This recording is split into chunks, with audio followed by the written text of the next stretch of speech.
복된 주일 또 예배 참여하신 거 온라인이든 오프라인이든 예배 오신 거 너무나도 환영합니다.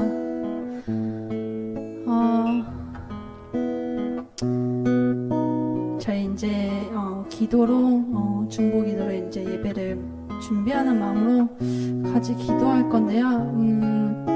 먼저 제일 기도했으면 하는 게 예배를 위한 기도를 했으면 좋겠습니다. 저희가 예배를 나오는 것이 매주 주일이어서 나오는 게 아니라 진짜 뭐 일요일마다 이런 예배를 나와서 예배당에 나와서 예배를 드리는 것이 아니라 정말 하나님과 가까워지려고, 하나님을 예배하려고, 또 하나님을 찬양하려고 또 나오는 그런 예배가 됐으면 좋겠습니다.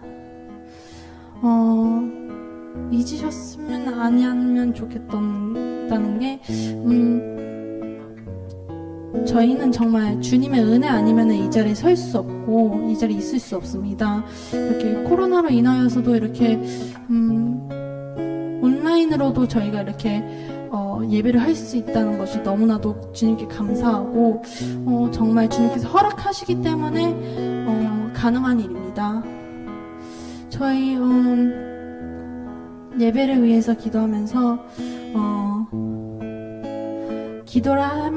기도를 하면 좋겠는 게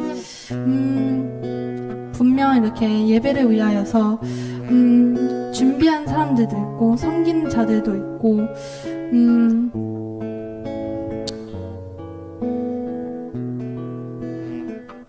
저희가 섬기는 자리에서 무엇을 하든 간에 정말 주님과의 시간이 오로지 주님만을 만나러 오는 시간이 집중을 했으면 좋겠습니다.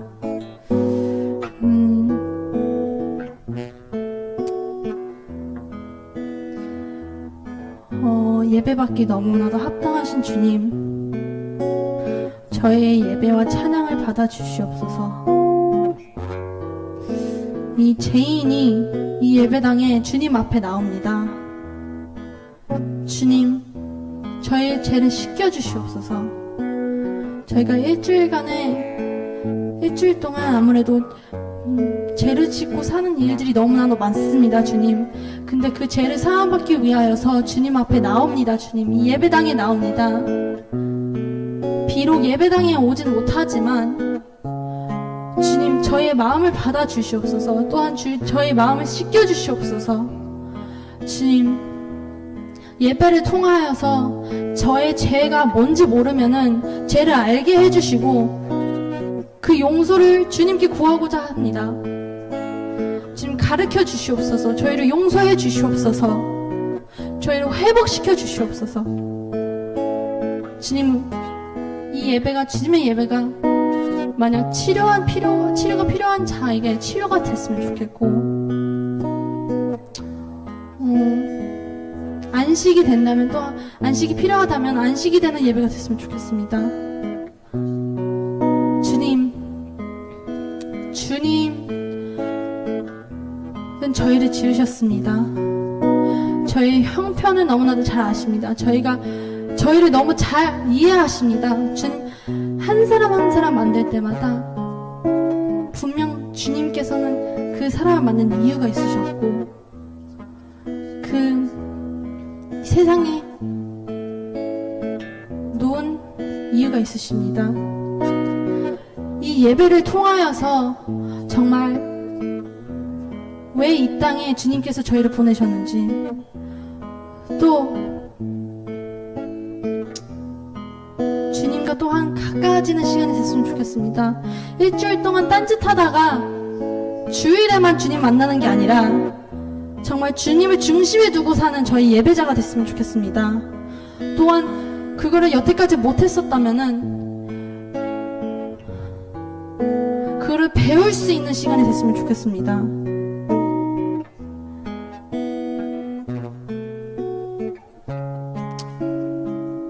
주님, 저희는 주님의 백성입니다. 주님은 저희의 왕이십니다. 만왕의 왕이십니다. 저희의 예배를 받아주시옵소서. 저희의 찬양을 받아주시옵소서. 저희를 치유해 주시옵소서. 저희를 회복해 주시옵소서. 저희 잠깐 저희가 원하는 예배가 되지 않고 저에게 필요한 예배가 될 수 있도록 잠깐 기도하시겠습니다. 주님 아버지, 너무나도 감사하게도 또 이 예배당에 예배를 세우셨고 가능케 해주고 허락을 해주셨는데, 주님 아버지, 이 예배를 통하여 가지고 필요한 것을, 저희를 너무 잘 아시는 하나님께서 저희에게 필요한 것을 채워주시옵소서. 내가 원하는 것이 아니라 저에게 각자 한 사람마다 필요한 치유, 회복, 안심, 무엇이 됐든 간에 주님께서 채워주시는 그런 예배가 됐으면 좋겠습니다. 주님 아버지, 그것이 가능케 하려면 주님 아버지, 저희가 앞으로 나와야 됩니다. 일주일 동안 죄 지었던 것들을 주님 앞에 이걸 갖고 나옵니다. 주님, 너무나도 감사합니다. 예배를 나올 수 있게 해주신 것 너무나도 감사하고, 또 이렇게 예배를 드릴 수 있는 시간을 주신 것도 너무나도 감사합니다.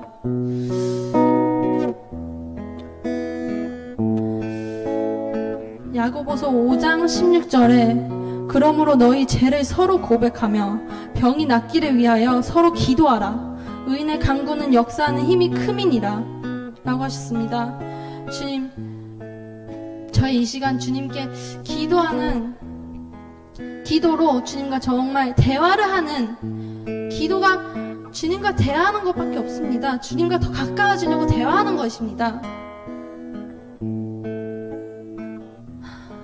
기도를 통하여서 정말 저희가 한 발짝 한 발짝 더 주님과 가까워지는 시간이 됐으면 좋겠고, 주일이어서 주일만 기도하는 게 아니라 저희가 살면서 주님을 중심에 두고 기도하는 예배자가 되고 기도자가 됐으면 좋겠습니다.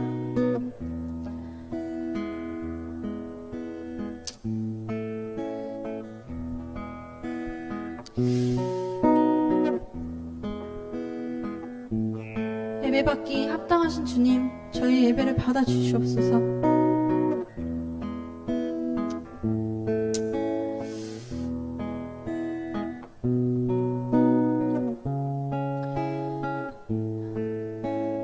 저희를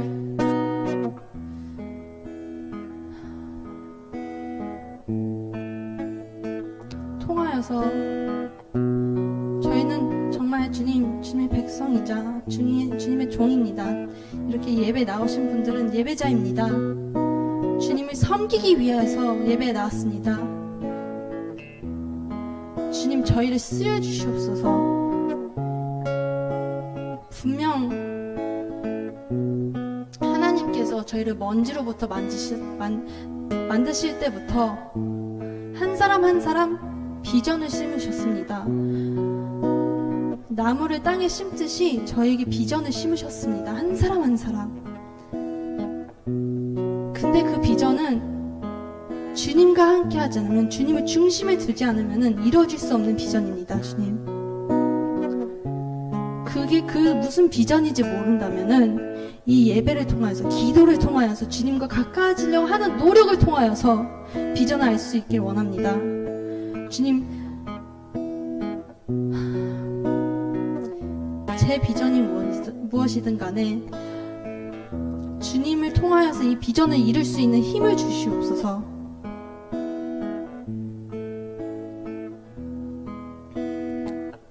정말 일주일 내내 죄를 지었다간 주일만 앞에 하나님 앞에 나오는 것이 아니라 주일을 통하여서, 예배를 통하여서 주님과 더 가까워지면서 그 남은 일주일을 주님과 더 가까워지려고 노력하고 그런 생활을 하는 그런 예배자가 되고 믿는 자가 되었으면 좋겠습니다. 마가복음 10장 44절에 너희 중에 누구든지 가장 으뜸이 되고자 하는 자는 모든 사람의 종이 되어야 할지리라. 주님, 만약 저희 안에 주님을 먼저 하고자 하는 마음보다 세상을 먼저 하고 싶은 그 교만한 마음이 있다면은 그 마음을 버려주시옵소서. 그 마음을 만져주시어서 치료해 주시옵소서.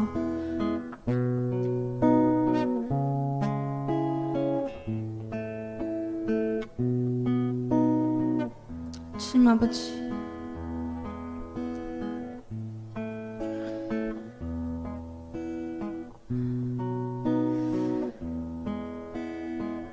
저희를 너무나도 아시고 이해하시는 주님,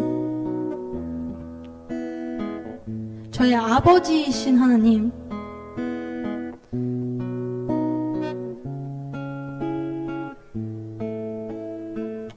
저희 영혼을 새롭게 해주시옵소서.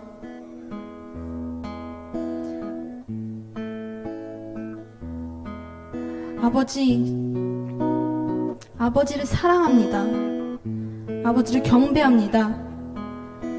아버지의 사랑을 배우고 싶습니다. 모르다면 그 사랑을 배울 수 있는 시간이 될 수 있게 해주시옵소서. 저희의 진실된 마음을 받아주시옵소서. 저희 진실된 예배를 받아주시옵소서. 저희 진실된 찬양을 받아주시옵소서.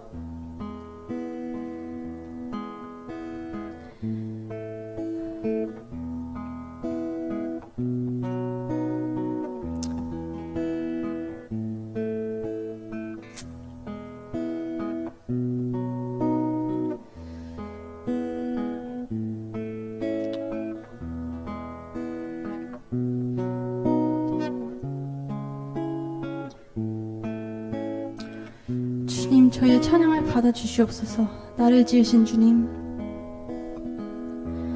나를 지으신 주님, 내 안에 계셔. 처음부터 내 삶은 그의 손에 나를 지으신 주님, 나를 지으신 주님, 내 안에 계셔. 처음부터 내 삶은 그의 손에 있었죠. 내 이름 아시죠? 내 이름 아시죠? 내 모든 생각도 내 흐르는 눈물 그가 닦아주셨죠. 내 이름 아시죠? 내 이름 아시죠? 내 모든 생각도 하나라 부를 때 그가 들으시죠. 그는 내 아버지, 그는 내 아버지, 난 그의 소유. 내가 어딜 가든지 날 떠나지 않죠. 내 이름 아시죠? 내 이름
아버지, 저희는 주님의 이름을 아버지 부릅니다. 저희 한 사람 한 사람의 이름을 아시는 주님, 저희의 모든 생각을 정말 아시는 주님, 만약 저희에게 상처가 있다면 눈물을 흘릴 때 정말 주님께서 닦아주시고 주님께서 치유해 주시옵소서. 주님, 저희 이 시간 모든 것을 내려놓고 상처가 있다면, 이 세상을 통하여서만 생긴 상처가 있다면, 아니면은 무엇이 됐든 간에 주님께 갖고 나와서 주님께서 치료해주라고, 치료해달라고 기도했으면 좋겠습니다. 주님께서 너무나도 저를 잘 아시고, 저희 형편을 너무나도 잘 아시고, 저희 고통을 너무나도 잘 아시고, 저에게 무엇이 필요한지 너무나도 잘 아시는 아버지이십니다. 아버지, 저희 고통을, 상처를 치유해 주시옵소서. 저에게 부족한 면이 있다면 주님의 은혜로 덮어주시옵소서. 저희의 마음을 만져주시옵소서. 저희의 마음을, 저희의 생각을 주님으로 가득 채워주시옵소서. 주님의 사랑으로 가득 채워주시옵소서. 저희 주님의 사랑을 고백하고서 다 같이 기도하시겠습니다. 주님 아버지, 너무나도 감사하게도 이렇게 주님의 사랑을 고백할 수 있는 시간을 주시옵소서. 주님, 이 시간을 통하여서 정말 주님을 경배하고 예배하고 찬양하면서 치유, 상처가 있다면 정말 치유를 해주시는 그런 시간이 됐으면 좋겠습니다. 주님 아버지, 주님 아버지, 사랑을 모른다면 사랑을 배울 수 있는 시간이 될 수 있게 주시옵소서. 주님을 더 알아가는 시간이 될 수 있게 해주시옵소서. 아버지, 저희를 치료해 주시옵소서.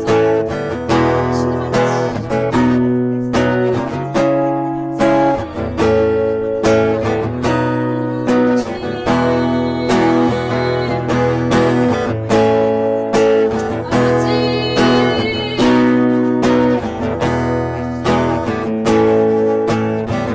저희를 만들어주신 아버지, 주님 아니면 저희는 아무것도 없어요. 주님을 더 알아가기 위해서 살아갈 수 있는 그런 될수 있게 해주옵소서. 아버지, 아버지 사랑합니다. 아버지 경배합니다. 아버지 채워주소서. 당신의 사랑으로. 예수님, 예수님 사랑합니다. 예수님 경배합니다. 예수님 채워주소서. 당신의 사랑으로. 성령님, 성령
당신의 사랑으로 아버지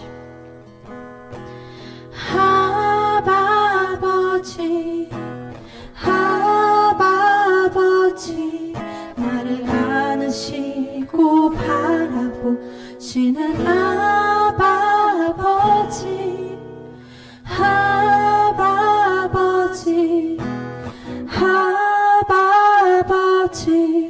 나를 도우시고 힘주시는 아버지 목소리로만 아버지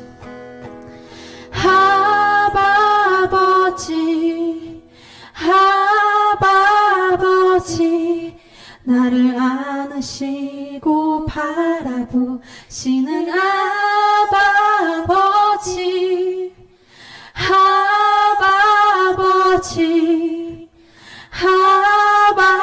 아버지 나를 도우시고 힘주시는 아버지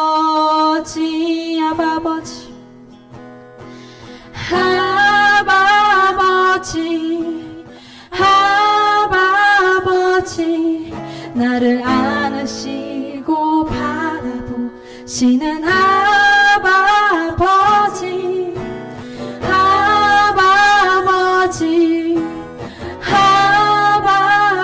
아버지 나를 도우시고 힘주시는 아버지 주는 내 맘을 고치시고 볼 수 없는 상처 만지시네 나를 아시고 나를 이해하시네 내 영혼 새롭게 세우시네 주는 내 맘을 고치시고 볼 수 없는 상처 맞으시네 나를 아시고 나를 이해하시네 내 영혼 새롭게 세우시네 아버지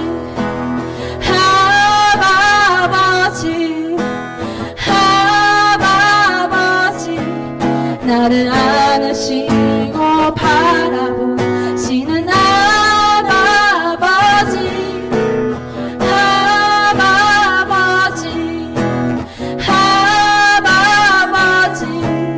나를 도우시고 힘주시는 아버지 주는 내 맘을 고치시고 볼 수 없는 상처 만지시네 나를 아시고 나를 이해하시네 내 영혼 새롭게 세우시네 주는 내 맘을 고치시고 볼 수 없는 상처 만지시네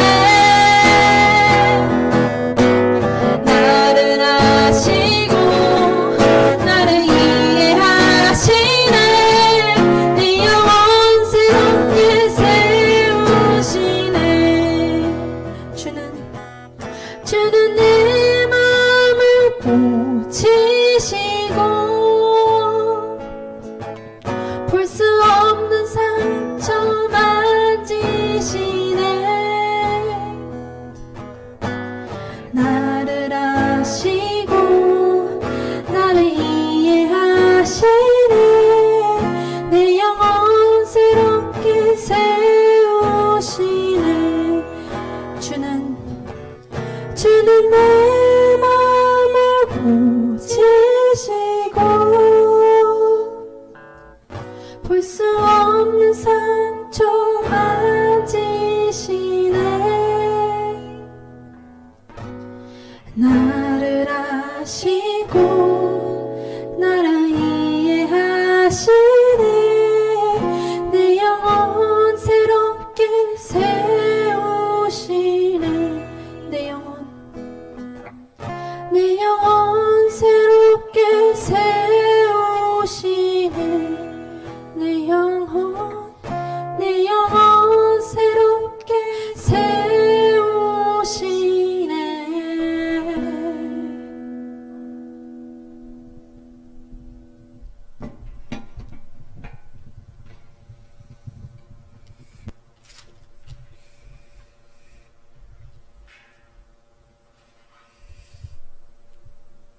나의 힘이신 여호와여, 내가 주를 사랑하나이다.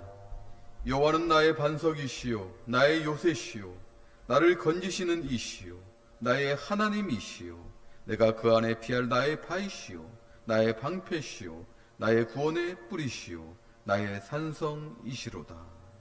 아버지 하나님 감사합니다. 거룩한 주일을 맞이하여서 하나님의 백성들이 하나님을 바라볼 때 성령께서 우리 마음 가운데 예배 가운데 충만케 하여 주셔서 성산에 계신 오직 여호와 하나님과 우리 주 예수 그리스도만을 바라볼 수 있게 하여 주시옵소서. 모든 영광을 주님께 올려드리오며 예수님 이름으로 기도하옵나이다. 아멘. 다 일어나셔서 새 교동문 83번 함께 교독하시겠습니다. 가정에서 예배 드리시는 우리 성도님들도 일어나셔서 함께 교동문 교독하시겠습니다. 새 교동문 83번 빌립보서 4장. 주 안에서 항상 기뻐하라.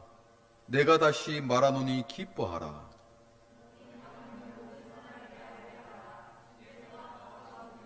아무것도 염려하지 말고 다만 모든 일에 기도와 간구로 그리하면 모든 지각에 뛰어난 하나님의 평강이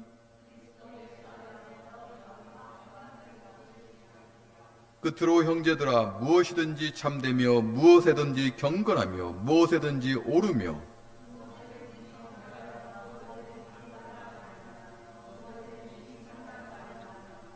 무슨 덕이 있든지 무슨 기름이 있든지 이것들을 생각하라. 그리하면 평강의 하나님이 너희와 함께 계시리라. 아멘. 사도신경으로 우리의 신앙을 고백하겠습니다. 전능하사 천지를 만드신 하나님 아버지를 내가 믿사오며 그 외아들 우리 주 예수 그리스도를 믿사오니 이는 성령으로 잉태하사 동정녀 마리아에게 나시고 본디오 빌라도에게 고난을 받으사 십자가에 못 박혀 죽으시고 장사한 지 사흘 만에 죽은 자 가운데서 다시 살아나시며 하늘에 오르사 전능하신 하나님 우편에 앉아 계시다가 저리로서 산자와 죽은 자를 심판하러 오시리라. 성령을 믿사하며 거룩한 공예와 성도가 서로 교토하는 것과 죄를 사하여 주시는 것과 몸이 다시 사는 것과 영원히 사는 것을 믿사옵나이다. 아멘. 다 자리에 앉으셔서 찬송가 172장, 새 찬송가 183장 빈들의 마른 풀같이 찬송하시겠습니다.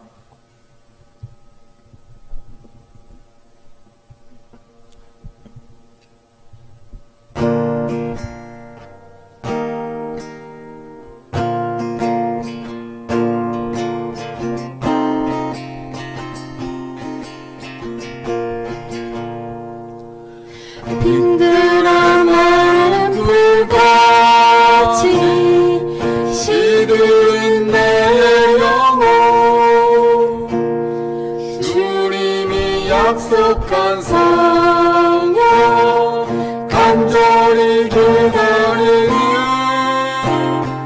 가물어 메마른 땅에 단비를 내리시던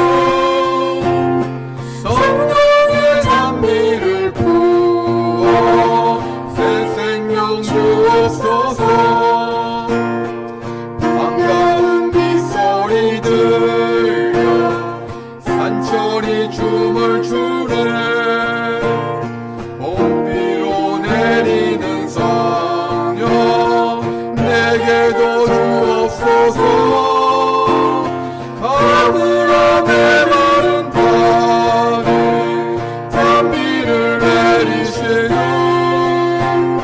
성령의 단비를 부어 새 생명 주옵소서. 철따라 우서를 내려 조목이 우성하리. 갈급한 내 심령 위에 성령을 부으소서.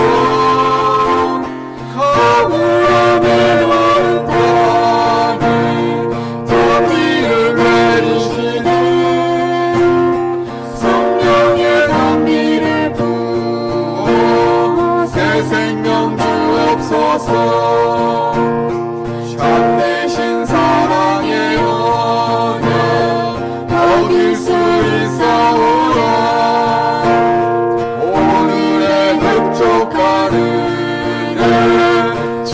예수 믿습니다. 거룩한 메마른 땅에 단비를 내리시되 성령의 단비를 부어 새 생명 주옵소서.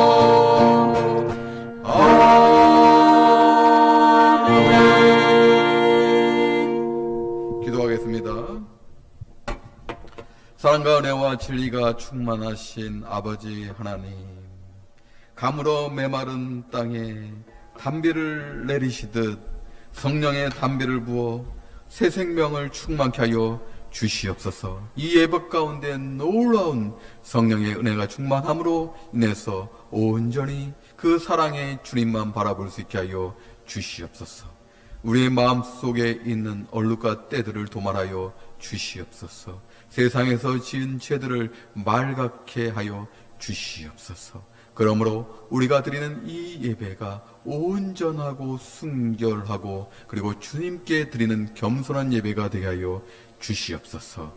아버지 하나님, 간절히 기도할 것은 교회의 리오픈을 앞두고 아버지 하나님, 교회가 어떤 것인가를 다시 알 수 있는 귀중한 시간이 되길 원합니다. 고난과 재앙 가운데서도 온전히 하나님을 바라봄으로 인해서 그 교회의 소중함을 알고 하나님께서 우리를 특별히 사랑하셨다는 것을, 아니 지금도 사랑하시고 앞으로도 사랑하실 것이라는 것을 알 수 있는 놀라운 그 정체성이 확립되는 시기가 되게 하여 주시옵소서. 그러므로 놀라운 교회는 하나님의 백성의 공동체이자 연합체이라는 것을 알게 하여 주시옵시고, 주님과 연합하여서 이 땅에서 하나님의 사명을 이루어 나간다는 것을 알 수 있게 하여 주시옵소서. 세우신 평강교회가 더 굳건히 세워지고 그리고 확장되고 만인 앞에서 칭송받는 교회로 나갈 수 있도록 이 시기에 더욱 단단하게 하여 주시옵소서. 아버지 하나님, 우리 성도들을 보살펴 주시옵소서. 성도들이 어디에 있든지 성령께서 눈동자같이 보하여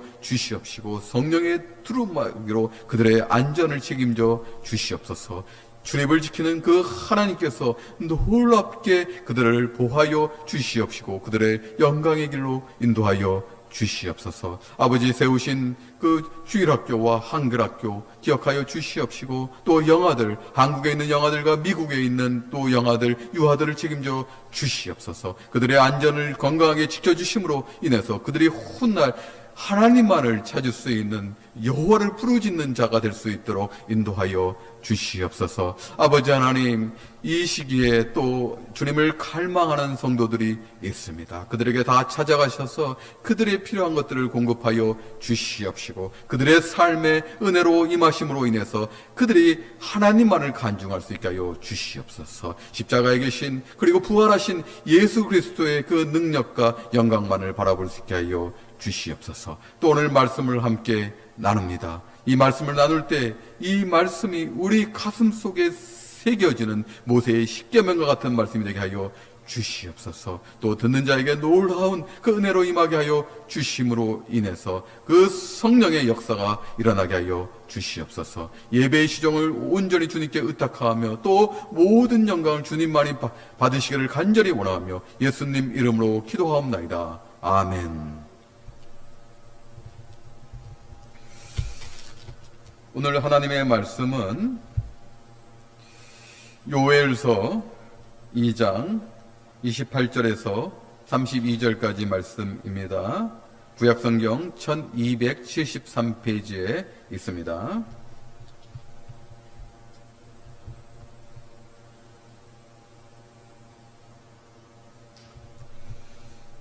요엘서 2장 28절에서 32절까지 말씀.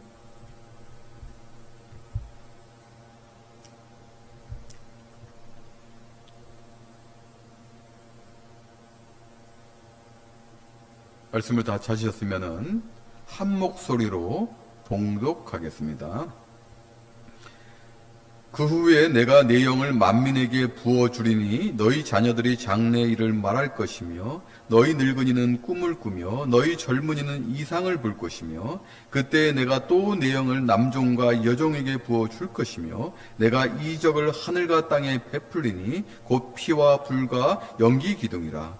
여호와의 크고 두려운 날이 이르기 전에 해가 어두워지고 달이 핏빛같이 변하려니와 누구든지 여호와의 이름을 부르는 자는 구원을 얻으리니 이는 나 여호와의 말대로 시온산과 예루살렘에서 피할 자가 있을 것임이요 남은 자 중에 나 여호와의 부름을 받을 자가 있을 것임이니라. 아멘. 오늘은 샬롬. 건강하십니까? 승리하셨습니까? 한 주간? 할렐루야. 하나님께 영광 올립니다. 요엘서를 보게 되면은 처음 시작은 절망으로 시작합니다. 요엘 선지자는 9세기경에 남왕국 남유다에서 활동했던 하나님의 대언자 선지자입니다. 하나님의 말씀을 받고 지금 대언하고 있는 것인데 프로핏이라고 그러죠. 그런데 이 시작이 절망으로 시작을 합니다. 어떻게 시작하냐면은 오늘 요엘서 본문을 보기 전에 전체적인 우리가 계략을 좀 봐야지 본문이 이해가 됩니다. 처음의 시작은 메뚜기 재앙과 가뭄으로 이스라엘이 어려움을 겪습니다. 여러분 그 메뚜기 재앙 저도 본 적은 없어요. 물론 우리가 미디어를 통해서 우리가 보기도 하지 않습니까? 근데 여러분 잘 기억하시죠? 메뚜기 재앙은 하나님께서 이스라엘 백성들을 이집트에서 지금 출애굽시키시기 위해서 지금 10가지 재앙을 사용하셨잖아요. 근데 그때 여덟 번째 재앙이 어떤 재앙이죠? 메뚜기 재앙입니다. 메뚜기 떼로 인해서 모든 농작물들이 피해를 입는 재앙 아니겠습니까? 하나님께서도 메뚜기 떼로 재앙을 사용하실 정도로 이렇게 메뚜기 떼의 피해는 중동 지역에서는 치명적이라는 것입니다. 무척 심각하다는 것이에요. 우리가 느끼는 생각과 상상 이상이라는 거예요. 엄청나다는 것이에요. 거의 전멸이라는 것입니다. 이 메뚜기 재앙이라는 것은 1차적으로 우리가 문자 그대로 자연재해로 생각할 수 있겠죠. 그런데 오늘 요엘서에서는 단순히 이 메뚜기 떼의 출현은 자연재해뿐만 아니라 그것을 더 뛰어넘는, 즉 두 번째 이방인들의 침략, 물결에 대한 거기에 대한 이스라엘의 멸망을 풍유적으로 지금 표현한 것이라는 것이죠. 이스라엘 멸망을 지금 예언하고 있다는 것이에요. 굉장히 절망적이지 않습니까? 거기다가 물론 나중에 살펴보겠습니다만 세 번째로는 종말적 표현이라는 거죠. 즉 묵시적 표현. 종말에 어떤 일이 일어날 것이라는 것을 지금 요엘 선지자는 지금 메뚜기 떼의 재앙을 통해서 지금 나타내고 있습니다. 이것은 우리가 후에 설교 후반부에 다시 한번 살펴보도록 하겠습니다. 이렇게 절망으로 시작합니다. 메뚜기 떼 재앙이 있었죠. 거기다가 기근이 있었다는 것이에요. 가뭄이 있었다는 것이에요. 여러분, 이스라엘 민족이 제일 소중히 여기는 것이 무엇입니까? 하나님께 제사 드리는 것이에요. 하나님께 제사 드린 것은 하나님을 경배하는 것 아닙니까? 그런데 제사 중에 그 소제와 전제가 있습니다. 그 소제는 무엇이죠? 곡식으로 제사를 드리는 것입니다. 전제는 술로서 제사를 드리는 것이에요. 그런데 소제와 전제를 드릴 수 없을 정도로 가뭄이 심하다는 것입니다.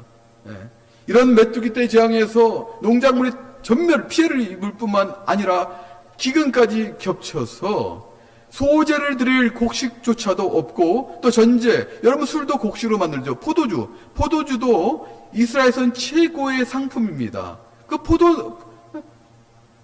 포도로 만드는 거 아니에요? 포도나무를 재배해서 거기서 그 과실 열매로서 만드는 것이 아니겠습니까? 그런데 곡식과 그 포도나무가 가뭄으로 인해서, 기근으로 인해서 자라지를 못한다는 것이에요. 소재와 전제를 못 드릴 정도로 이스라엘이 심각하다는 것입니다. 오늘날 한 3개월간 지금 우리가 지내고 있잖아요. 우리 팬데믹을. 우리의 모습 같기도 해요, 사실은. 지금 우리 또 성도분 중에 비즈니스 하시고 또 잡을 잠시 멈추신 분도 계십니다.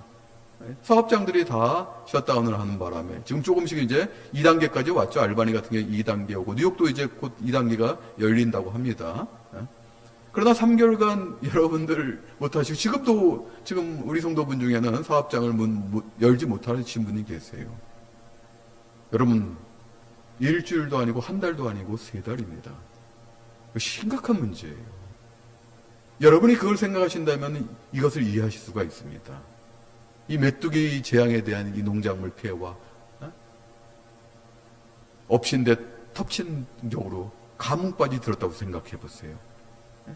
여러분 잘 아시잖아요. 이렇게 어려운 시절에 또 미국에서 후에 다시 한번 살펴보겠습니다만 어떤 일까지 벌어지고 있나요? 조지 플로이드 사건 때문에, 사회적 정의 때문에 지금 세상에 물결이 지금, 이 물결이 아닌 파도예요, 파도. 이 시스템이 막 휘청휘청 변화하고 있죠. 그런데 그 와중에 또 우리는 어려움을 겪은 것은 경제적인 어려움도 동반했죠. 물론 사회 정의는 좋은데 그 부작용으로 방화와 약탈이 또 있었다는 것이에요. 전국적으로. 거기서 그 피해를 당하신 분들은 엎친 데 더 충격이에요, 진짜. 3개월간 열지 못한 데다가 또 방화와 약탈을 당해보세요. 그럼 이 본문이 이해가 됩니다. 그 마음이 이해가 돼요. 이렇게 절망적으로 지금 요엘 선지자는 예언하고 있는데, 그러면서 말씀하는 것은 그 다음 단계로 너희가 여호와 하나님을 바라보지 못하고 불신앙으로 나왔기 때문에 이런 절망적인 상황을 맞이할 것이다. 그럼에도 불구하고 너희가 회개를 한다면, 온 이스라엘이 여호와께 돌아온다면 하나님께서 응답하실 것이라는 말씀을 요엘은 전하고 있습니다. 그런 요엘 선지자의 탄원에, 회개의 촉구에 이스라엘 민족은 반응을 합니다. 그 제사장들은 다시 회개의 기도를 하기 시작합니다. 재앙과 기근 앞에서 구원해 주실 것을 기도합니다. 그러므로 하나님께서는 그 절망 가운데 있는 이스라엘 백성들에게 하나님께서 말씀하신 하나님의 백성으로서 그 언약의 말씀을 갱신하실 것을 약속하십니다. 너희는 이제 메뚜기 재앙에 의해서 당한 만큼 그만큼 다시 회복돼서 풍족히 먹고 살 것이다. 그리고 그것을 바라보면서 그런 생활을 다시 너희가 겪으면서, 아니 다시 맞이하면서 회복되면서 여호와 외에는 다른 네가 없음을 찬송하라 라고 말씀하십니다. 이게 본문 전까지의 말씀이에요. 네. 그리고 오늘 본문이 나오는 것입니다. 오늘 본문 말씀에 보게 되면은 그 후에 라고 시작합니다. 28절에. 이 후에는 그렇죠. 제가 말씀드렸잖아요. 이 과정을 다 겪은 그 후에 내가 내 영을 만민에게 부어주리니, 여기서 구약시대의 내 영은, 하나님께서 말씀하신 내 영은 성령님을 말씀하고 있습니다. 그런데 여러분, 내가 내 영을, 내 성령을 만민에게 부어주신다고 하셨는데 이 쫄쫄쫄 부어주시는 것이 아니에요. 하나님 그렇게 째쳐주신 분 아닙니다. 쫄쫄쫄이 아니에요. 흠뻑 다 젖을 정도로, 적고도 흘러넘칠 정도로, 뚝뚝뚝 떨어질 정도로 부어주신다는 것입니다. 마음껏 부어주신다는 것입니다. 하나님께서 우리를 사랑하신 만큼 마음껏 부어주신다는 것이에요. 그런데요, 여기서 만민에게, 모든 사람들에게 부어준다는 그런 의미가 아니에요. 오늘 본문 32절, 물론 나중에 한번 살펴보겠습니다만 32절 마지막에 보면은 시온산과 예루살렘에 피할 자가 있을 것이며 남은 자 중에 나 여호와의 부름을 받을 자가 있을 것이라로 오늘 본문은 마칩니다. 즉 남은 자 전체가 아니라 그 남은 자 구별된 자를 지금 이야기하고 있는 것인데, 즉 사도행전 2장 17절을 보게 되면은 베드로 사도가 성령 강림 후, 성령을 받은 후, 제자로서 이제 성령 받고 사도로서 첫 출발하면서 오순절에 성령 강림 그 사건 후에 많은 군중 앞에서 설교를 할 때 똑같은 요해서를 인용을 하게 되는데, 그 베드로 사도는 이렇게 합니다. 말세의 내용을 모든 육체에게 부어주리니 라고 해요. 모든 육체에게. 우리가 육체로도 볼 수가 있어요. 히브리 성경을 보게 되면은. 굉장히 중요한 말씀이에요. 모든 육체에게 부어준다는 것입니다. 선택된, 하나님께서 선택한 그 백성들에게, 그 육체들에게 좀 부어주시겠다는 것이에요. 그런데 생각해 보세요. 우리는 죄를 지은 인간입니까? 아닙니까? 가정에 계신 분들도 한번 응답해 주시겠어요? 맞죠. 현장에 계신 우리 성도님께서 죄를 지은 인간 맞습니다. 100점입니다. 그것은 에덴 동산에서 첫 번째 인류 아담과 하와가 죄를 졌지 않습니까? 하나님께 불순종하고 교만하였지 않습니까? 그리고 에덴 동산을 쫓겨났지 않습니까? 죄를 졌습니다. 로마서 3장 23절에 모든 사람이 하나님의 영광에 이르지 못하였다고 말씀합니다. 즉 우리는 완전하지 못한 그 죄인이라는 것이요. 즉 우리는 타락한 육체를 갖고 있다는 것입니다. 우리는 타락한 육체를 계승하고 있다는 것입니다. 그런데요, 하나님께서 그런 타락한 육체에 성령을 좀 부어주고 계신다는 것이에요. 그것도 쫄쫄쫄이 아니라 완전히 흠뻑 적고도 남을 정도로 부어주신다고 계시는 것입니다. 놀라운 하나님의 은혜라는 것이에요. 예. 이것은 하나님께서 새로운 육체를 주신다는 것이 아니에요. 하나님께서는 이미 우리의 연약함을 알고 계셨어요. 우리가 타락한 죄인함을 알고 계셨어요. 우리는 새로운 것을 할 수 없다는 것을 알고 계세요. 우리는 완전한 것을 추구할 수 없다는 것을 알고 계세요. 그렇기 때문에 하나님께서 성령을 주심으로 인해서 그 권능의 삶으로 변화하라는 것입니다. 로마서 12장 1절부터 2절 말씀에 이런 말씀이 있어요.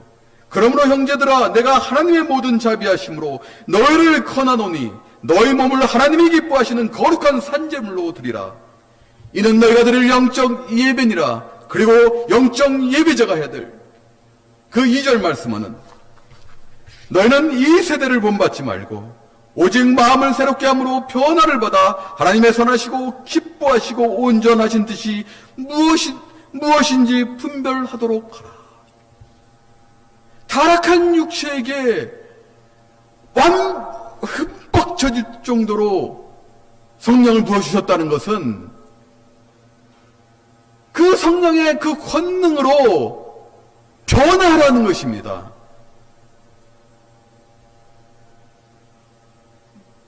하나님의 선하시고 기뻐하시고 온전한 뜻이 무엇인지를 분별하라는 것이에요. 그리고 변화하라는 것입니다.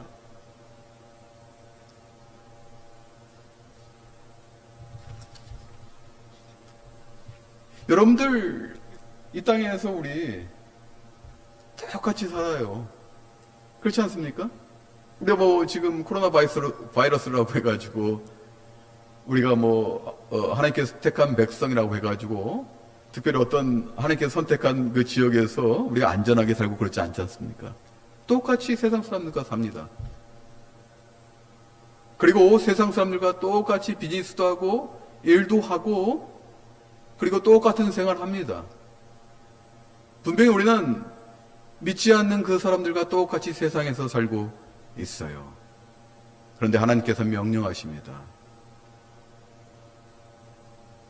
너희는 이제는 타락한 육체에서 권능의 삶으로 변화된 삶으로 이 땅에서 살아가라는 것이에요. 그 세상에 동화되지 말고 그 세상을 변화시킬 수 있도록 살아가는 것입니다.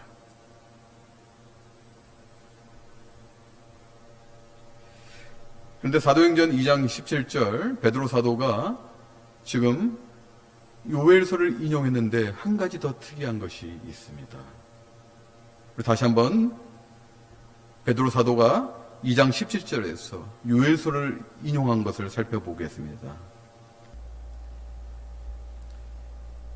제가 읽어볼게요. 말세에 내가 내 영을 모든 육체에 부어주리니, 그 다음부터는 요엘서를 인용합니다. 그런데 하나님이 말씀하시기를 말세, 요엘서는 말세라는 표현을 쓰지 않습니다. 그런데 베드로 사도는 말세, 하나님이 말씀하시기를 말세로 시작하고 있다는 것이에요. 왜 그럼 베드로 사도는 이렇게 요엘서를 인용하면서 말세라고 해석하고 시작했을까요? 베드로 사도의 이 요엘서의 해석은 정확합니다. 오늘 본문 말씀 30절 31절 보게 되면은, 요엘서의 30절 31절을 보게 되면은, 내가 이적을 하늘에 베풀리니 곧 피와 불과 연기 기둥이라. 31절 여호와의 크고 두려운 날이 오기 전에 해가 어두워지고 달이 핏빛같이 변하려니와. 이것이 말세에 있을 징조들이에요. 마지막 때에 있을 징조들입니다. 마지막 때는 여호와의 날, 요엘서는요 가장 여호와의 날은 무엇입니까? 심판의 날입니다. 마지막 때를 얘기하고 있는 것인데, 이것이 가장 강조된 선지서가 요엘서라고 얘기할 수가 있어요. 여호와의 날, 심판의 날. 이 마지막 때 심판의 날에 벌어질 기적과 이적과 기사라는 것입니다. 마태복음 24장 29절에 보게 되면은 예수님께서 다시 재림하실 때를 말씀하는 거예요. 그날 환난 후에 즉시 해가 어두워지며 달이 빛을 내지 아니하며 별들이 하늘에서 떨어지며 하늘의 권능들이 흔들리리라. 그리고 30절에 그때 인자의 징조가 하늘에서 보이겠고, 인자는 여기 예수님이십니다. 그때 땅의 모든 족속들이 통곡하며 그들이 인자가 구름을 타고 능력과 큰 영광으로 오는 것을 보리라 라고 기록되어 있어요. 마지막 때에 해와 달이 그 빛을 잃어버린다는 것입니다. 그렇기 때문에 베드로 사도의 그 말세라는 그 해석은 놀라울 정도로 정확한 것입니다. 오순절 성경은 성령이 강림하는 성령을 받은 후에 성령의 감동을 한 설교예요. 성령께서 말씀하고 계시는 것입니다. 그런데요, 잘 생각해 보세요. 성령을 받은 후, 여러분 예수님께서 부활하신 날로부터 50일 때가 오순절인데 그때 성령께서 강림하셨죠. 저희는 그러므로 성령 강림주일로 지켰지 않습니까? 한 2주 전에 했나요? 저희가? 맞나요? 3주 전인가? 저 기억이 안 나네요. 5월 26일 했나요? 맞나요? 정확히 기억이 안 나는데 우리 성령 강림주일로 우리가 섬겼지 않습니까? 그래요. 성령이 강림하셨는데, 그런데 베드로 사도는 그때 하나님이 말씀하시기를 말세해라고 얘기하고 있어요. 오늘 요엘 선지자도 마찬가지잖아요. 그 후에 내가 내 영을 만민에게 부어주리니, 그러면서 지금 여호와의 지금 권능이, 성령의 권능이 나타나고, 그리고 마지막 때에 이적과 기사가 나타나고 여호와의 날이 지금 등장하고 있는 거예요. 3장은 계속 그렇게 나갑니다. 즉 무슨 말씀이냐? 성령이 우리에게 임함으로 인해서 말세가 시작한다는 것이에요. 다시 정리하자면은 예수님께서 초림하시고 십자가에서 우리를 위해서 우리 죄를 다 짊어지시고 대속하시면서 희생하시고 3일 만에 부활하시고, 그리고 40일 때 되는 날 승천하시고 예수님께서 우리에게 제자들에게 약속하신 것 같이 보혜사 성령님을 오순절날 보내주시고, 그리고 나서 말세가 시작한다는 것이요. 여기서 베드로 사도가 말씀하는 이 말세는 예수님의 초림과 예수님의 재림 그 사이를 말세라고 이야기하는 것입니다. 생각해 보세요. 예수님께서 언제 오실지 모릅니다. 도둑과도 같이 오신다고 하셨어요. 너희 깨어있으라. 내가 언제 올지 모르니까 너희 깨어있으라. 천사도 언제 올지 모른다는 것입니다. 생각해 보세요. 물론 우리 징조는 볼 수 있습니다만 예수님이 내일 오실지, 아니면 10년이 오실지 100년이 오실지 모르잖아요. 그러므로 여러분들이 지금 살고 있는 지금 이 시간이 말세라는 것입니다.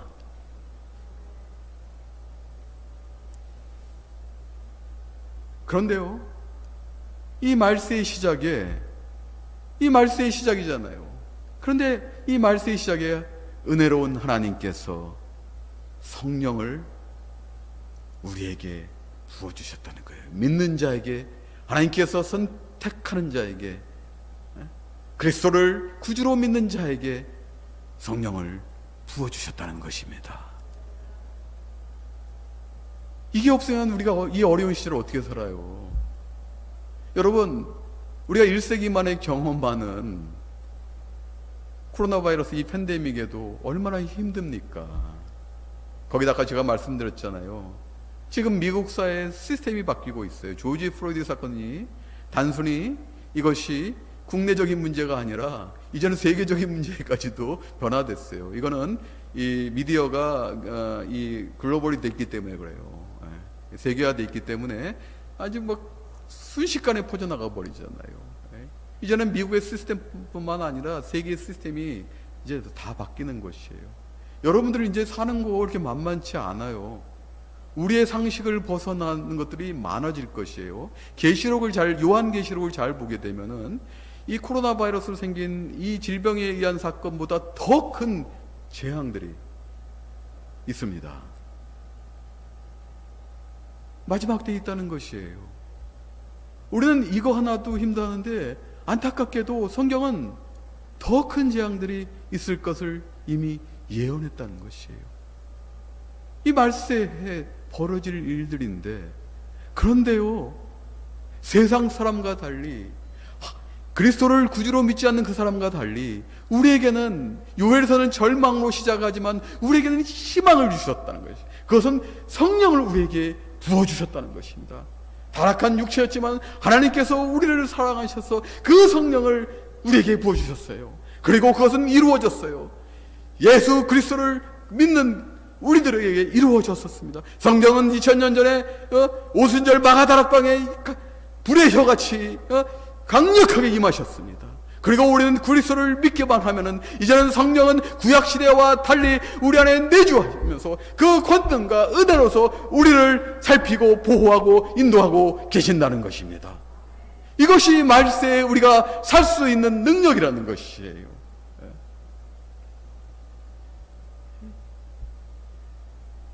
이거예요. 우리가 지금 살면서도 경제적으로도 힘들지만 그 죽음의 공포에서 또 자유롭지 못하잖아요. 코로나 바이러스가 만약에 우리 몸에 침투한다면 우리가 어떻게 될지 모르잖아요. 그리고 미국의 시스템이 지금 다 흔들리고 있잖아요. 물론 저는 이런 걸 생각해 봤어요. 사회정의 너무 중요합니다. 소셜 저스티스 너무 우리가 해야 되는 것이에요. 그리고 여러분 잘 봤잖아요. 그 경찰에, 그건 만행이에요. 어떻게 8분 46초 동안 I can breathe, 숨을 못 쉬겠다고 하는데 어떻게 그럴 수가 있습니까? 그래서 우리 교단에서도 지금 성명서를 만들었어요. 지금 성명서를 벌써 다 만들어가지고 이런 교단 목사님께 저에게까지 다 배포를 했습니다.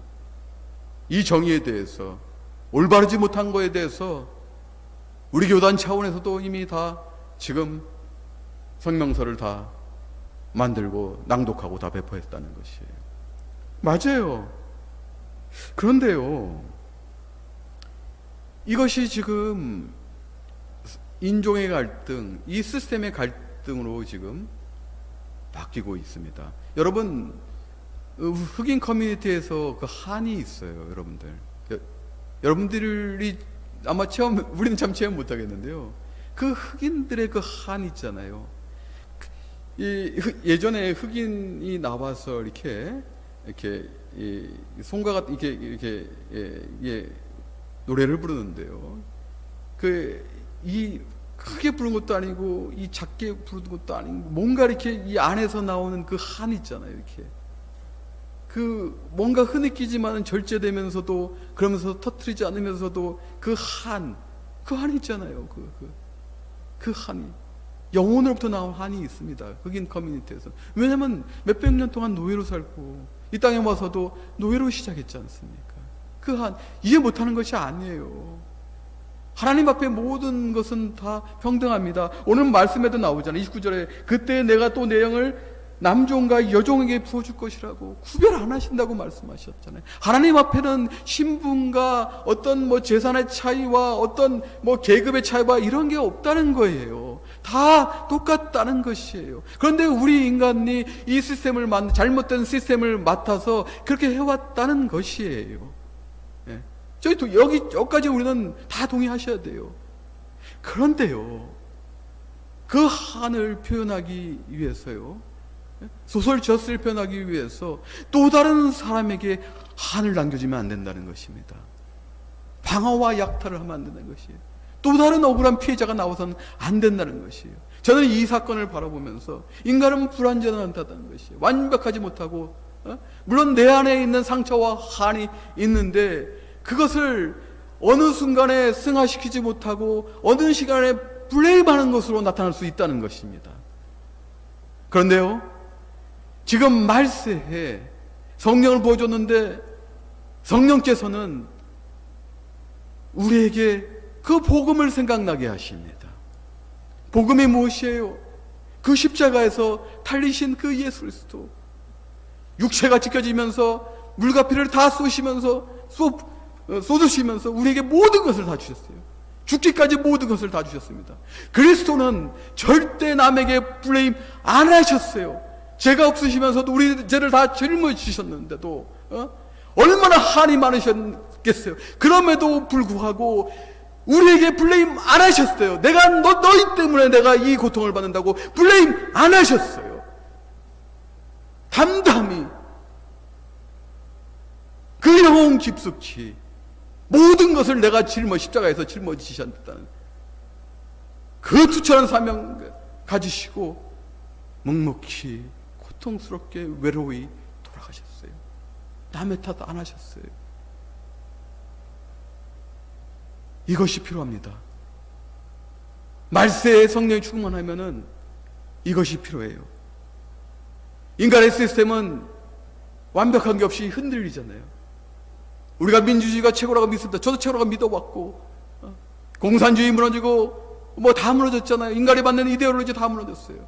그럼 민주주의 최고라고 지금 생각하고 저도 민주주의 국가에 살고 있습니다. 그런데요, 문제점이 나타나기 시작했어요. 우리는 내 탓이다, 내가 잘못이다, 우리 커뮤니티의 잘못이다. 방화와 약탈을 했다면은 일단 우리 커뮤니티부터 내가 살펴보고, 그리고 잘못된 것을 반성하고 회개하고, 그리고 이 예수님과 같이 이타적으로 나아갈 때 완벽한 시스템을 구축할 수 있는 것이에요. 이럴 때 인간의 문제는 해결이 되고 변화가 될 수 있다는 것입니다. 그리스도 외에는 인간의 문제를 변화시킬 수가 없고 해결할 수가 없어요. 그 유기성 목사님, 그 선한목자교회 유기성 목사님이요, 그 칼럼에서 이런 말씀하셨어요. 어떤 선교사님이 인디언 원주민 마을에 추장 생일인 것을 알게 되었는데, 마을 사람들이 모여 생일 잔치를 하지 않는 것을 보고 추장에게 물었습니다. 오늘이 추장님의 생일인데 왜 잔치를 하지 않습니까? 그러니까 추장님이 이렇게 대답했어요. 왜 생일 파티를 하지요?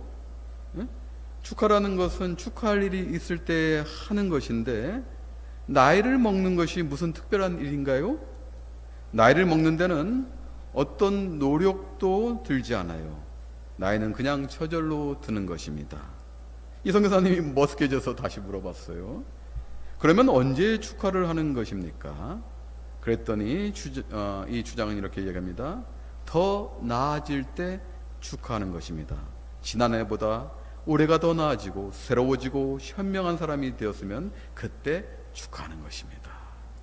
사랑하는 성도 여러분, 말세에 헤쳐나갈 성령을 우리에게 마음껏 부어주셨다면 우리는 복음을 생각하고 그 그리스도의 그 복음을 충만해짐으로 우리의 마음이 심장이 터질 듯이 가득함으로 인해서 삶의 변화가 일어나야 된다는 것입니다.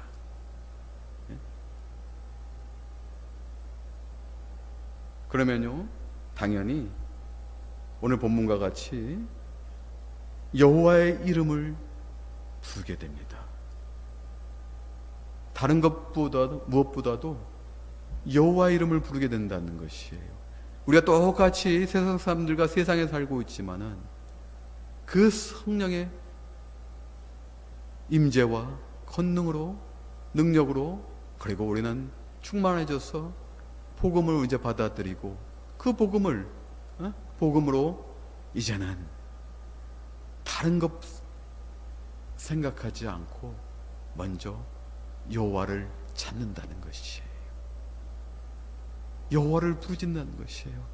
오늘 요엘 선지자는 여호와를 부르는 자는 구원을 받을 것이라. 요엘서는 절망으로 시작하지만은 희망으로 바뀐다는 것이에요.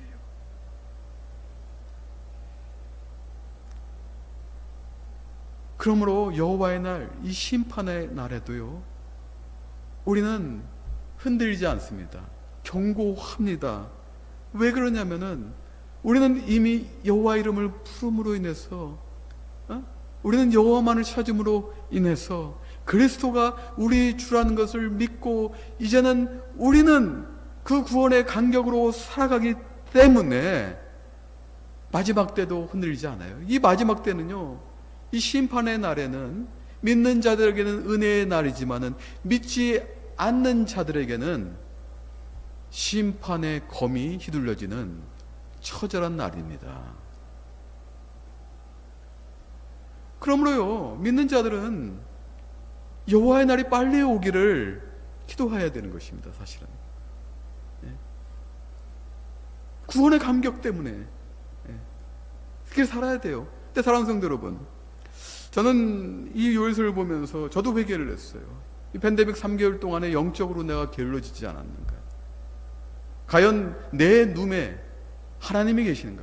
내 눈에 다른 것들을 많이 쌓아놨는데 하나님이 안 계시는가? 내 눈에 마스크도 있잖아요. 기본적으로 마스크 있죠. 물론 해야 될 일입니다. 우리가 극복해야 될 일이에요. 당연히 해야 될 건 맞습니다. 또 내 눈에 여러 가지 있잖아요. 뭐 걱정, 근심도 막 쌓아놓고요. 또 어떻게 할 것인가?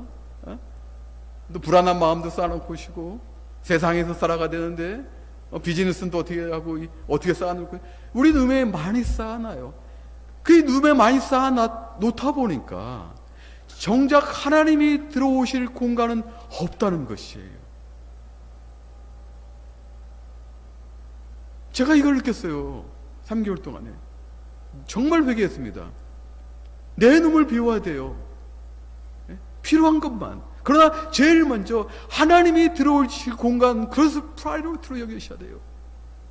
그리고 여호와를 부르짖어야 돼요. 생각해 보세요. 여러분, 성령 충만한다는 거, 성령이 충만하다고 해서 뭐 하늘에서 놀라운 뭐 기적들이 벌어지고 이적들이 벌어지고 뭐 놀라운 일이, 그럴 수도 있죠. 예?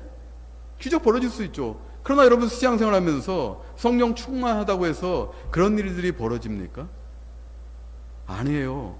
성령이 충만한 사람은요, 늘 신앙의 기본 하던 대로 하는 사람이에요. 주의를 사모하셔야 됩니다. 어떤 일이 있어도 주의를 사수하셔야 돼요. 명심하셔야 돼요. 성수가 아닙니다. 주의를 지키는 것이 아니에요. 주의를 기쁨으로서, 감격으로서 맞이하기 위해서 나오는 것입니다. 마지못해 지키는 것이 아니라는 것이에요. 그리고 주의를 찬송과 기도와 또 물질과 또 하나님의 말씀으로서 충만해져야 돼요. 그리고 세상에 나가서 여호와 이름을 부르짖는 자로 살아야 돼요. 여러분 3개월 동안 그렇게 사셨습니까? 성령 충만하게 사셨습니까?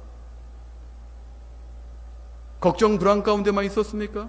비즈니스만 생각했습니까? 여러분 잘 기억하세요. 주일 오셔서 하나님의 만나고 하나님의 말씀 중요합니다. 그런데요, 거기서 끝나면 안 돼요. 말씀 들어야 돼요. 두 번째로 뭐 해야 될까요?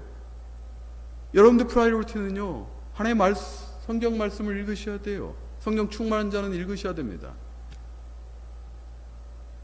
그러면요, 여러분 주일 설교만 듣고 목사의 설교만 듣는다면, 또 다른 교회 목사님들의 설교만 듣는다면 이 마귀들이 왔을 때 이렇게 돼요. 보세요, 성경책 못 잡아요. 목사님 설교만 의지하고 산다면, 물론 목사님 설교 아주 듣고 아멘하고 그리고 따라 살아야 됩니다. 그러나 거기에만 의존한다면 문제가 돼요. 성경을 읽으셔야 됩니다. 그러면 두 손가락으로 잡을 수 있어요. 이제 마귀들이 한 손가락 목사님 설교만 의지할 때는 오지도 않아요. 그냥 떨어져요. 잡지도 못하니까. 건들지도 않아요. 그러나 성경을 읽기 시작하면 이제 좀 하나님의 사람, 성령의 사람이 돼가네. 공격을 합니다. 마귀들이 성경을 읽기 시작하네. 이제 두 손은 튼튼하지 못해 떨어집니다. 그러면은 말씀을 읽기 시작했어요. 그럼 세 번째 뭐 해야 됩니까? 말씀을 묵상해야 돼요. 아작아작 씹어먹어야 돼요. 그러면 세 손가락을 잡습니다. 이제는 건들지도 않았던 이 마귀가 이제는 하나님 사람이 된 대간에 계속적으로 공격합니다. 세 손가락. 이제는 떨어질 듯 안 떨어지면 그래도 마지막에 떨어집니다. 여러분들이 네 번째로 삶 속에 사셔야 될 것은 주일 말씀, 성경 읽고 묵상하고, 네 번째 여러분 삶에 적용하셔야 됩니다. 그러면 내 손가락으로 잡히게 돼요. 그럼 마귀가 이쯤 되면 공격합니다. 이제는 떨어뜨리려고 공격합니다. 하나님의 사람 떨어뜨리려고 안 떨어집니다. 여기다 한 가지 더 보너스로 말씀 암송한다면, 경건한 유대인들, 이 어린아이들은 모세경을 다 외웁니다. 암송까지 한다면 여러분 성령 충만한 사람이에요. 어떤 놀라운 기적을 바라보지 마세요.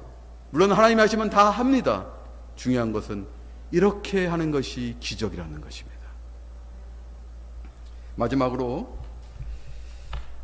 한 가난한 가족이 생활이 어려워서요, 작은 마을로 이사를 가게 됩니다. 그런데 7살 된 딸이 근심스러운 표정으로 어머니에게 묻습니다. 그곳에도 예배당이 있나요? 주일학교에 못 가면 어떻게 하죠? 어머니는 슬픈 표정으로 대답합니다. 그곳은 아주 작은 마을이란다. 아직 예배당이 없단다. 가족들이 열심히 이삿짐을 챙기는데 딸이 보이지 않습니다. 어머니가 방으로 들어가 보니, 딸 방으로, 7살 난 딸 방으로 들어가 보니 딸이 무릎을 꿇은 채 기도를 드리고 있었어요. 7살 된 소녀가 이렇게 기도를 막 간절히 기도하는데, 어떤 기도냐면은, 저희는 이제 교회가 없는 곳으로 이사를 간답니다. 하나님, 안녕히 계세요. 어머니는 딸의 기도하는 모습을 보며 함께 무릎을 꿇었습니다. 가난해서 가게 되는데 거기 예배당이 없는 거예요. 그러면서 같이 기도를 합니다. 그런데 놀라운 일이 벌어집니다. 이 가족이 작은 마을로 이사 간 지 2달 만에 교회가 세워졌습니다. 진실한 기도는 땅에 떨어지는 법이 없다는 것이에요. 우리가 다시 이 7살 소년으로 돌아갈 수 있을까요? 돌아가지 못합니다. 그런데 중요한 것은, 여러분, 이 말씀이 한 바퀴라면 다른 바퀴는 기도라는 것이에요. 성령 충만한 사람은 진실된 기도를 해야 되는데 어떤 기도를 합니까? 오늘 이 7살만 소녀와 같이 내가 가난해서 가는데 뭐 주십시오 한 게 아니라, 하나님, 내가 만날 수 없어요. 가장 진실하고 순수한 기도, 하나님 안녕히 계세요. 먼저 하나님을 찾았다는 것입니다.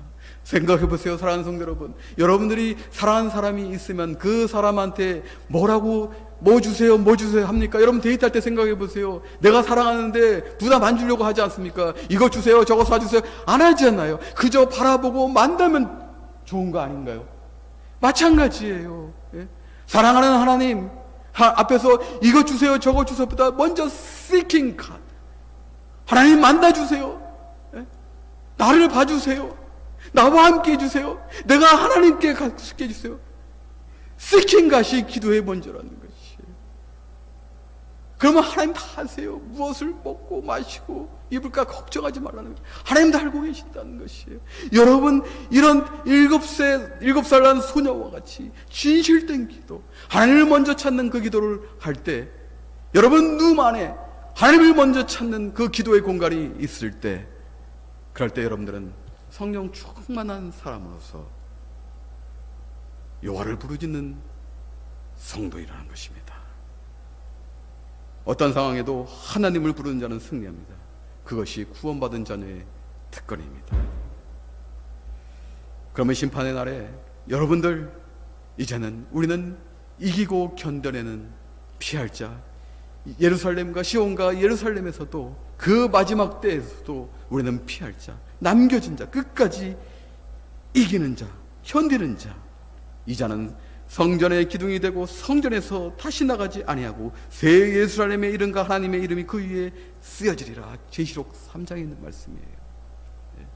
끝까지 이기는 자 되십시오. 이 말세 마지막 때 그 성령의 권능으로서 그 복음이 충만해서 여호와의 이름을 부르면서 그 환난 날에도 끝까지 승리하는 자 되십시오. 하나님께서는 이미 약속하셨습니다. 그 길을 따라 가십시오. 하나님의 임재를 날마다 체험하면서 놀라운 그 하나님의 영광과 승리를 맛보고 만끽하시는 여러분이 되시기를 주님의 이름으로 축원합니다.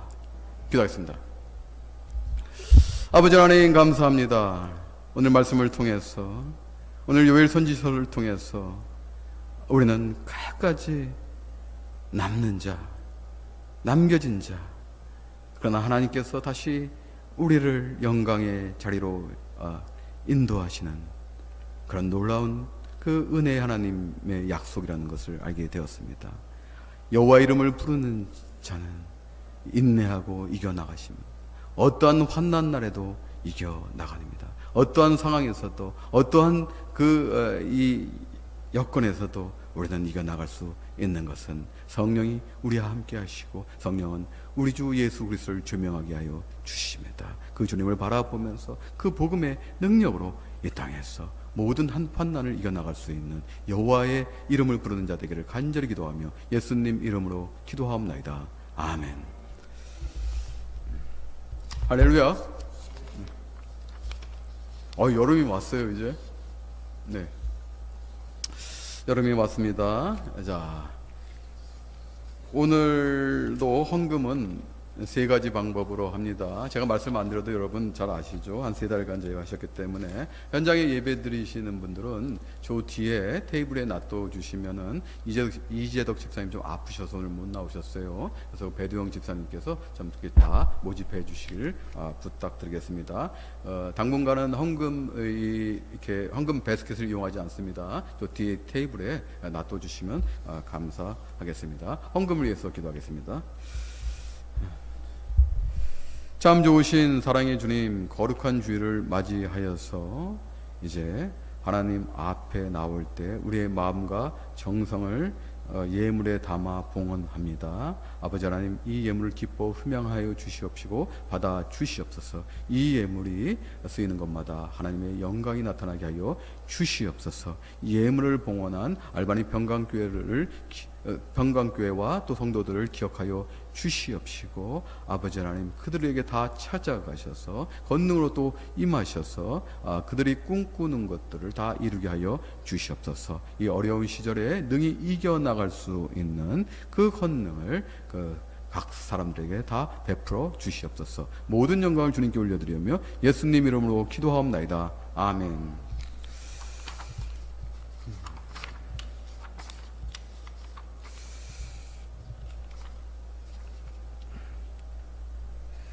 예정대로 교회 니 오픈은 7월 5일에 하도록 하겠습니다. 그런데 광고 말씀드릴 것은, 교회가 니 오픈돼도 온라인 예배는 같이 당분간 병행이 됩니다. 제가 다음에 광고할 때까지 같이 병행합니다. 지금은 좀 퍼즈가 좀 필요합니다. 아직도 지금 좀 종식이 안 됐잖아요. 그래서 현장 예배를 사모하시는 분들은 다 나오시고, 여러 가지 또 사정상 못 나오신 분들은 온라인 예배를 이용해 주시길 부탁드리겠습니다. 이용이 아니 온라인 예배로 예배를 드려주셨으면 좋겠습니다. 실시간으로 예배 드리니까 두 가지를 병행하고, 그리고 이제 어느 정도 이 상황이 좋아졌을 때 그때 온라인 예배는 종료하도록 하겠습니다. 주중 모임은 똑같이 지금 온라인 예배로 드리게 됩니다. 한 가지 좀 안타까운 소식이 있는데, 이재덕 집사님의 누님, 한국에 계십니다. 누님께서 암으로 투병하시다가 어제 돌아가셨습니다. 그리고 이재덕 집사님도 조금 몸이 안 좋으세요. 여러 가지 또 정신적인 문제도 있지 않습니까? 그렇지 않습니까? 그리고 또 몸도 조금 안 좋으시니까 여러분, 이재덕 집사님 누님의 가족과 또 이재덕 집사님을 좀 위해서, 유가족분들 위해서 기도 좀 부탁드리겠습니다. 오늘은 파더스데이입니다. 파더스데이인데 우리 자녀분들 돌아가셔서 아버지께 이렇게 여러분들 마음을 주셔도 되고, 여러분들 준비하신 것 이렇게 여러분들 정성껏 하시면서 파더스데이를 기념하시기를 부탁드리겠습니다. 폐찬송 하겠습니다. 찬송가 470장, 새 찬송가 413장.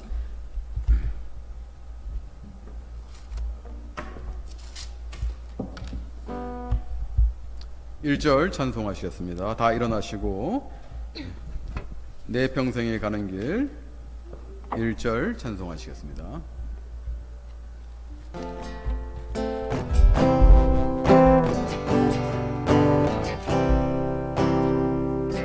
내 평생에 가는 길 순탄하여 늘 정절한 강 같은지 금통바로 무섭고 어렵든지 나의 영혼은 늘 변하다. 내 영혼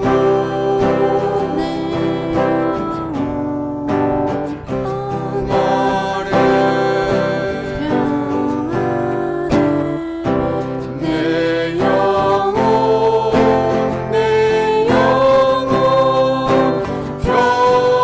내 영혼 평안해.